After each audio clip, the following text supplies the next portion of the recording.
Starting with the assumption that all of your friends are going to remain your friends is a bad one. And I think it's incumbent on organizations to think about what would happen if that changed. We're not permitting facilities fast enough. It takes years, decades often to actually permit a mine. We could create a broader group of friends that would have greater economic benefit for our country. Love it. Aligned friends.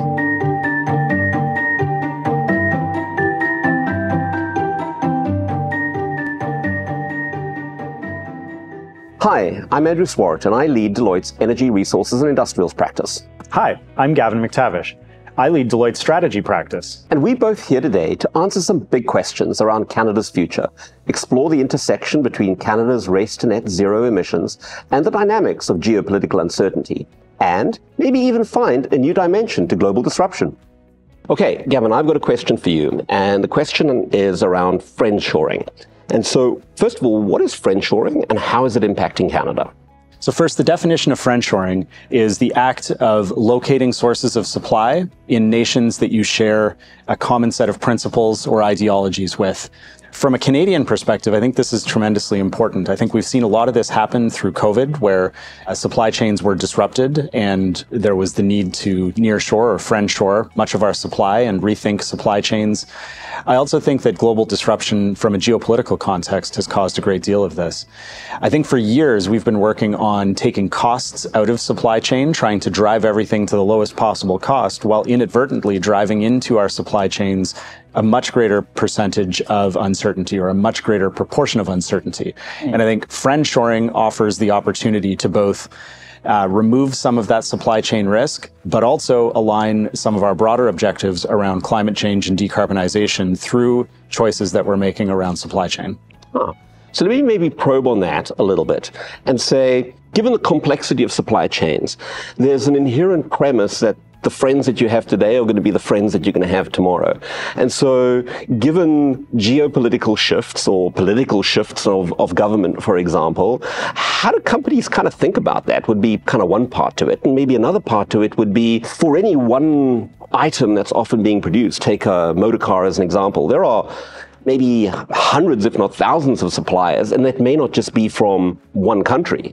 And so the complexity of sort of many to one in a supply chain, or many to many actually, adds another layer of complexity on this. To the first question, I do think that starting with the assumption that all of your friends are going to remain your friends is a bad one. And I think it's incumbent on organizations to think about what would happen if that changed. What would happen if there was a genuine disruption to my supply chain where I could no longer get a critical component from a nation or from an existing supplier. And I think injecting that dimension of uncertainty into the evaluation of a supply chain is important because you realize that the impacts of those disruptions are far greater. Andrew, what are the most exciting decarbonization investment opportunities available in Canada?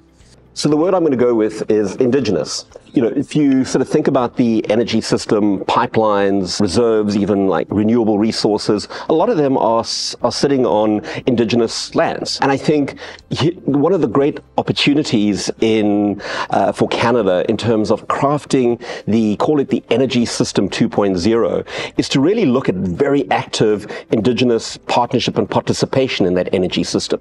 You look at the energy system that Canada has today, which was crafted 50, 100 years ago, it was largely done without indigenous participation, perhaps in some areas consultation, but not participation. And so as you think about this going forward, and what does a partnership mean? I think partnership could be anything from real equity stakes, suppliers of human capital, suppliers of goods and services to the energy industry. And I think that's where the opportunity lies for Canada as we think about the next generation of the energy system.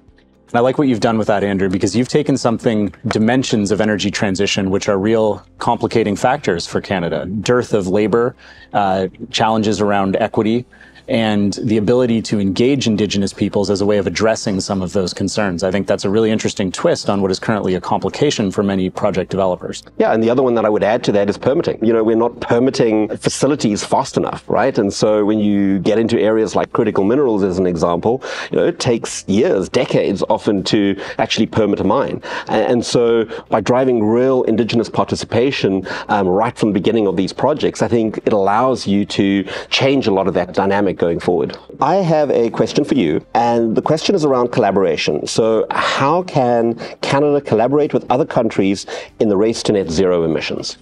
The word that I've chosen is alignment.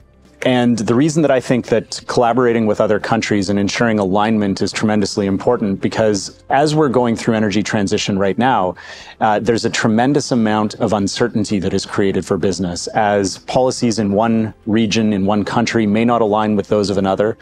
We're seeing competitive advantage be either gifted or taken away from companies through policy. And I think that disruption, that uncertainty from one country to another, where there's not only uncertainty with how your local government may encourage energy transition, but also the uncertainty as to whether or not your position on a cost curve will be dramatically impacted by policy in your local market. And to the extent that like-minded countries can come together and set policies around carbon tariffs, around border controls, around energy policy into the future, I think this can create a lot more certainty for players across the value chain. Earlier, we spoke about friendshoring, and we spoke about sort of supply chains and the integrated nature of those supply chains. So does this alignment have to, or should it happen in the context of friendshoring, or is it broader than that? I think it can work to expand the circle of friends. I think that there are people who we currently don't trade with as much as we maybe should. And if we were able to set up more aligned policies, greater trade pacts across regions, that we could create a broader group of friends that would have greater economic benefit for our country. Love it. Aligned friends. All right. So, Gavin, we're going to shift gears a little bit now, and we're going to talk about geopolitical disruption. So the question is, how big of an impact does geopolitical disruption have on Canada's decarbonization efforts? I've written down the word significant. The impact that these geopolitical uncertainties will have on our energy transition is very significant. On the positive side today, we see people pulling away from Russia based on the geopolitical uncertainty there, which is creating significant demand for Canadian oil and gas exports, particularly as other neighboring countries look to friendshore. So I think it's a great opportunity today, but also into the future, to take advantage of some of this geopolitical uncertainty with Canada as a reasonably stable jurisdiction. Andrew, which parts of the global net zero value chain does Canada have the opportunity to lead in? Very simple, all. And I say that because I think Canada is so rich in many different dimensions. And so whether or not you look at our ability to be able to supply clean energy to other parts of the world who are also struggling with their decarbonization journeys, could be one. When you begin to look at areas like transition fuels, like natural gas as an example, would be another key opportunity for Canada. You look at areas like the whole sort of clean tech startup type world. Like, we have a massive growth trajectory in that particular area. Vibrant clean tech communities that are springing up in Vancouver, in Calgary, and many other parts of the country. And I think that represents an export opportunity for us. The whole area of critical minerals, both as a supplier and an investor in those particular areas. And so I think the opportunities for participation, opportunities for growth for Canada are numerous on multiple dimensions. So Andrew, Canada has significant reserves of critical minerals. What can it do to take advantage or maximize its competitive advantage in this space? So I'm going to choose the word shift. And I choose that because I think the way that Canada has thought about its mineral advantages in the past, I think has to be different as we go into this era of critical minerals. And I think there are multiple elements to that. I think one is Indigenous participation.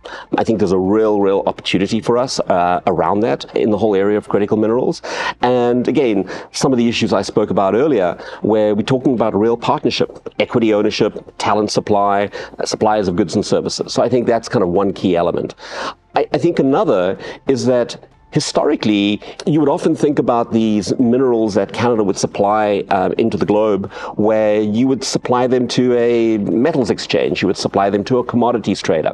And the big change that we're now thinking about is actually these are integrated value chains, right? Where you actually have downstream battery manufacturers that are taking positions in upstream resources, right?